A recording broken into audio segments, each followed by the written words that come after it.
ಸ್ವಭಾವಕ್ಕನುಸಾರವಾಗಿ ಯಾರು ಸುಳ್ಳಾಡ್ತಾರಂತ? ಸೈತಾನನಂತ. ಬೈಬಲ್ ಹೇಳ್ತದೆ ಸುಳ್ಳಿಗೆ ಮೂಲ ಪುರುಷನ್ ಯಾರಂತೆ? ಸೈತಾನನಂತ. ಅದಕ್ಕೆ ಯೋಹನನ ಬರೆಸುವಾರ್ತೆ 8ನೇ ಅಧ್ಯಾಯ 31, 32, 36, 3ನೇ ವಚನದಲ್ಲಿ ಹೇಳ್ತದೆ, ಇಗೋ ಸತ್ಯವನ್ನು ತಿಳಿದುಕೊಳ್ಳಿವ್ರಿ, ಆ ಸತ್ಯ ನಿಮ್ಮನ್ನು ಏನ್ ಮಾಡ್ತದೆ?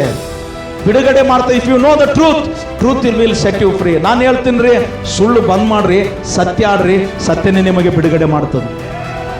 ಪರವಾಗಿಲ್ರಿ, ಸುಳ್ಳಾಡಿದ್ರೆ ಇವತ್ತು ಕೋಟಿ ಲಾಸ್ ಆಗಲಿ, ತೊಂದರೆ ಇಲ್ಲ. ಆದ್ರೆ ಸತ್ಯ ಆಡ್ರಿ, ದೇವರು ನಿಮಗೆ ಜೀವ ಸ್ವರೂಪನಾದ ದೇವರು ದೊಡ್ಡ ಕಾರ್ಯ ಮಾಡ್ತಾನ್ರಿ. ಆಮೆನ್. ಯಾಕಂದ್ರೆ ಯೇಸು ಯಾರು? ಸತ್ಯ ದೇವರು. ಯೇಸು ಏನ್ ಹೇಳಿದ? ನಾನೇ ಮಾರ್ಗ. ಎರಡನೇದು, ಈಗ ಸುಳ್ಳಾಡಿದ್ರೆ ಯಾರಿಗೆ ಅವಮಾನ? ಅಲ್ಲ, ಕರೆಕ್ಟಾಗಿ ಹೇಳ್ರಿ. ಅದನ್ನ ಸುಳ್ಳಾಡಿದ್ರೆ ಯಾರಿಗೆ ಅವಮಾನ? ಸತ್ಯಕ್ಕೆ ಅವಮಾನ. ಸುಳ್ಳಾಡಿದ್ರೆ ಯಾರಿಗೆ ಅವಮಾನ? ಸತ್ಯಕ್ಕೆ ಅವಮಾನ. ಅಂದ್ರೆ ಸತ್ಯ ಯಾರು? ಅಂದ್ರೆ ಯಾರಿಗೆ ಅವಮಾನ? ಯೇಸುವಿಗೆ ಅವಮಾನ. ಸ್ವಲ್ಪ ಇವತ್ತಿನಿಂದ ಇದನ್ನು ಒಳಗೆ ಹೇಳ್ಕೊಳ್ರಿ. ಇವತ್ತಿನಿಂದ ಏನು ಮಾಡ್ರಿ? ಒಳಗೆ ಹೇಳ್ಕೊಳ್ರಿ. ಸತ್ಯ ಆಡ್ರಿ, ದಯವಿಟ್ಟು ಸುಳ್ಳಾಡಬೇಡ.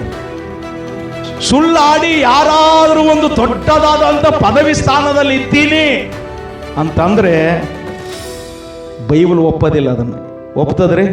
ಸಾಧ್ಯನೇ ಇಲ್ಲ. ಅದಕ್ಕೆ ಒಬ್ಬರಿಗೊಬ್ರು ಏನು ಮಾಡಬೇಡ್ರಿ? ಸುಳ್ಳಾಡಬೇಡ್ರಿ. ಪೂರ್ವ ಸ್ವಭಾವ ಏನು ಮಾಡ್ರಿ? ತೆಗೆದಿಡ್ರಿ. ಹಳೆ ಸ್ವಭಾವ ಏನಿತ್ತು ಅದನ್ನು ತೆಗೆಯೋಣ. ಅಂದರೆ ಹಳೆ ಸ್ವಭಾವ ಏನು ಮಾಡಬೇಡ್ರಿ? ಧರಿಸಬೇಡ್ರಿ. ಹೊಸ ಸ್ವಭಾವ ಧರಿಸಿಕೊಳ್ಳೋಣ. ಆಮೆನ್. ಹಲ್ಲೆಲೂಯಾ. ಯಾಕೆ? ಇದು ಗುರಿ ಮುಟ್ಟಬೇಕಾಗಿದೆ ನಾವು. ಓಕೆ, ಇನ್ನು ಮುಗಿದಿಲ್ಲ ಮುಖ್ಯ ಸಂದೇಶ. ಓಕೆ, ಇದೇ ಸಬ್ ಪಾಯಿಂಟಲ್ಲಿ 4ನೇದಾಗಿ ರೀಡ್ ಆ್ಯಂಡ್ ಪ್ರಾಕ್ಟೀಸ್. ನೋಡ್ರಿ, ಬಹಳ ಅದ್ಭುತವಾಗಿ ಬರೆದಿದ್ದಾನೆ ಒಬ್ಬ ಭಕ್ತನು.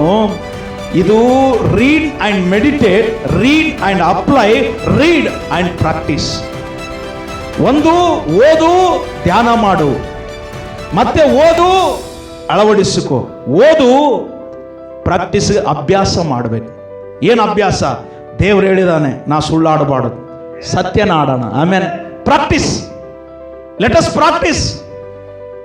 ಪ್ರಾಕ್ಟೀಸ್ ಮಾಡೋಣ್ರಿ. ಪೂರ್ವ ಸ್ವಭಾವವನ್ನು ತೆಗೆದು ಬಿಡೋಣ, ಪ್ರಾಕ್ಟೀಸ್ ಮಾಡೋಣ. ಆಮೆನ್.